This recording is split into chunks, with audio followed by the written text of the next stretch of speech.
le llamamos así el sentido de la vida más allá de la obediencia y de la libertad. O sea, como más allá de todo lo que estamos trabajando, más allá de lo que nos sucede, de lo que nos pasa, el ir construyendo, porque pareciera que el sentido de la vida más bien se construye, que se tiene, que se descubre, ¿no? Muchas veces estamos intentando encontrarlo, así como decir, tiene que estar en algún lado y yo lo tengo que encontrarle el sentido. Si no está en algún lado, sino que nosotros mismos lo podemos ir construyendo, pues tiene a lo mejor eso otro sentido, que es el sentido de ver qué es lo que puedo estar haciendo constantemente para que mi vida tenga sentido. El psiquiatra Milgram se pone a hacer un experimento, es más o menos por la época en que Hannah Arendt escribe el libro de Eichmann. El experimento lo hace precisamente para ver el tema de la obediencia. De hecho, primero, antes de hacer ese experimento, hace un montón de encuestas, ¿no? A la gente. Bueno, ¿usted cree que la obediencia es buena? ¿Usted cree que es...?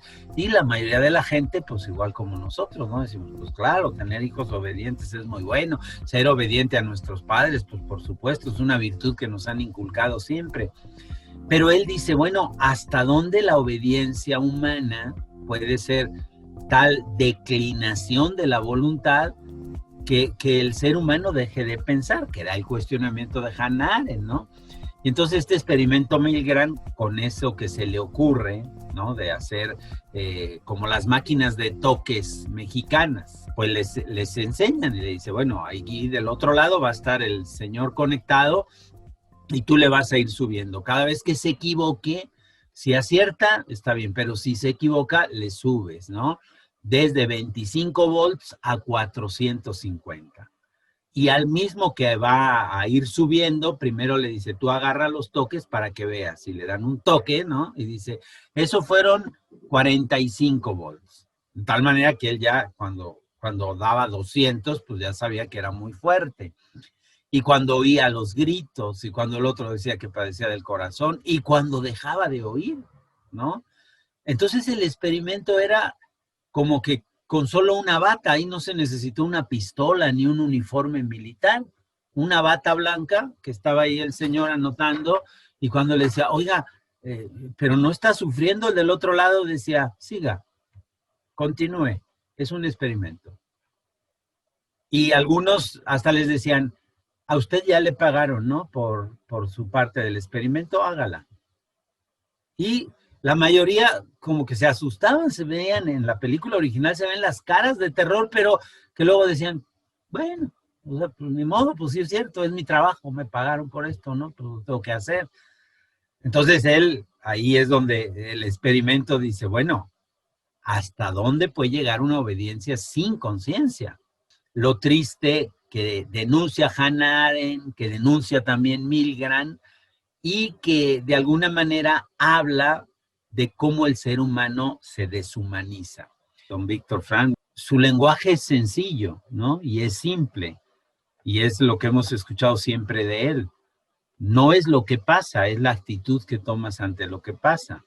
Bueno, realmente la única certeza que cuando nace un niño al verlo tenemos, podemos ahí ponerle todas nuestras esperanzas y decir, ojalá que sea feliz, que sea bueno y que sea todas las esperanzas, pero la única certeza que tenemos al ver a ese niño recién nacido, pues es que un día se morirá. Ahora, desde ahí, ¿no? Me encantó ver a don Víctor Frank con su corbata y ahí, ¿no? Después de ver la lista de Schindler y todo eso, dices, ay, jole, qué cambios, ¿no? O sea, pues también de aquello se sale, también aquello pasa. Y entonces, ¿cuál será el sentido? Y parece que este hombre, por ejemplo, que decimos, él inventó la logoterapia, la terapia del sentido de la vida. ¿Te parece que cuando lo vas a oír te va a decir cosas sobre el sentido que jamás hayas oído? ¿Y qué nos dice? Pues ¿sabes qué? Que no eres dueño, que nuestra libertad es limitada, que solo eres dueño de ver cómo te lo tomas. No eres dueño de que se muera o no. No eres dueño de tener una enfermedad o no. No eres dueño de que tu marido, tu mujer te diga, te engañe, haga. No eres dueño. Eres dueño de saber cómo te lo tomas. Eres dueño de tu actitud. Esta es Hannah Arendt. Ella hablaba, o sea, que había gente que tenía que pagarle un tributo perpetuo a la adulación.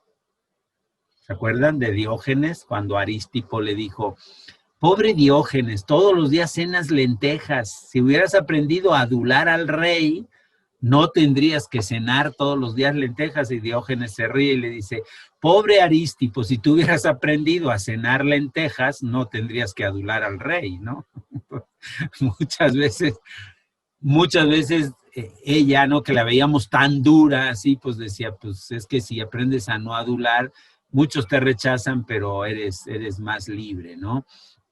Y decía también que ella notó que la capacidad para actuar se restringía a muy pocos, o sea, había poca gente que se tomara como la vida en sus manos, ¿no?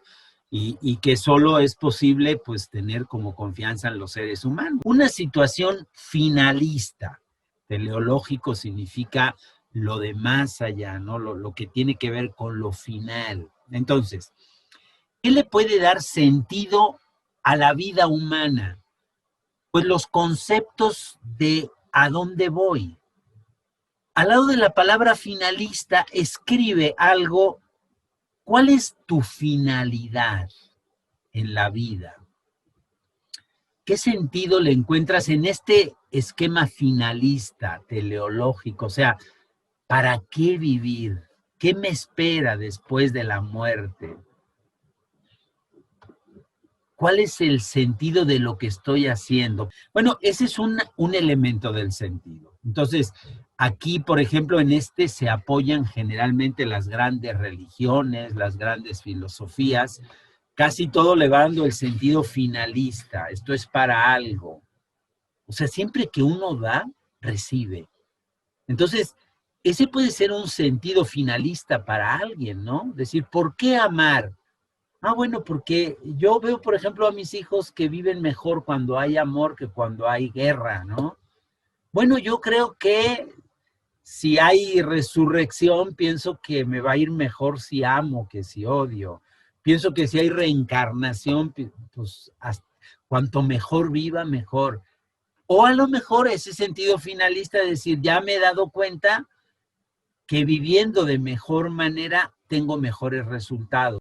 Segundo, escribe ahí la palabra presente o la palabra ahora. ¿Qué le puede dar sentido a nuestra vida también? Pues el ahora.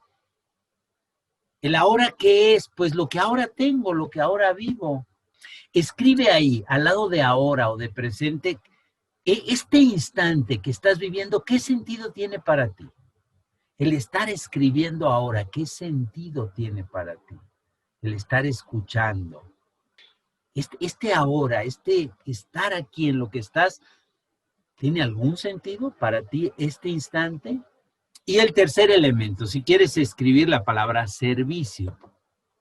De esto hemos hablado en múltiples ocasiones, pero el servicio siempre tiene un sentido. Cuando tú ayudas a alguien, te quedas bien.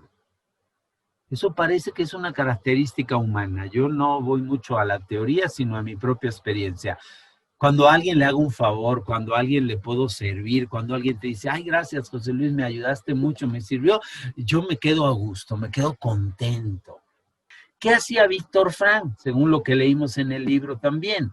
Él se iba en el presente, se iba al sentido finalista y él se veía dando una conferencia sobre el campo de concentración, sobre la psicología del campo de concentración. Y como ya se veía ahí, le encontraba sentido a la rudeza de la hora. Pero luego había amigos, luego había otros, y él, si podía, ayudaba. Ese es el servicio. Estos son tres elementos. Ponlos en tu vida. Para que esto lo podamos hacer, esto es lo que se llama conciencia. Y aquí, para tener conciencia, hay como tres conquistas previas. Algunos le llaman atributos de la personalidad. O sea, cosas que hay que ir trabajando en nuestra propia persona. Una es la habilidad de responder. Se llama responsabilidad. O sea, para que yo haga esto, yo me tengo que hacer responsable de mi vida. No puedo responsabilizar a otro. Por otro lado, tengo que ir camino a la autenticidad, a la congruencia. Eso le vamos a llamar integridad. O sea, tengo que ser cada vez más íntegro, estar más en contacto conmigo y ser más coherente conmigo. Vean cómo no podríamos hacer daño a otro ser humano si somos íntegros. Y por el otro lado, ser humildes. El humilde siempre aprende. El humilde no sabe todo. El humilde no está diciendo, bueno, yo ya les dije, esta es la verdad. No, el humilde dice, esta es mi humilde verdad, esta es mi humilde opinión, esto es lo que yo he descubierto hasta ahora, pero hay más cosas. Sea cual sea tu situación personal, relacional, operacional, o sea cual sea lo que tienes que hacer el día de hoy, sea cual sea tu estado anímico, sea cual sea tu conflicto o tu plenitud relacional con las demás personas, ¿hay algo que trascender? Esta sería la pregunta. ¿Hay algo que trascender? Acuérdense la idea de trascender. Trans, que significa ir más allá, ascendiendo, creciendo, que tienen que ver con el sentido, con no quedarnos ahí estancados en la banalidad del mal, como nos decía Hannah Arendt, no quedarnos en la institucionalización de decir, así es la vida, así es el mundo que nos ha tocado. ¿Qué se puede hacer? Pues no se puede hacer nada. Salir de ahí, de esa, que también decía el Papa Francisco cuando vino a México, ¿no? Decía, no nos dejes caer en la tentación. ¿Cuál tentación? La tentación de quedarnos ahí, la tentación de la resignación. No nos dejes caer en esa tentación de decir, híjole, pues ya, ¿qué le vamos a hacer en este mundo? No. Hay que ir más allá, trascender.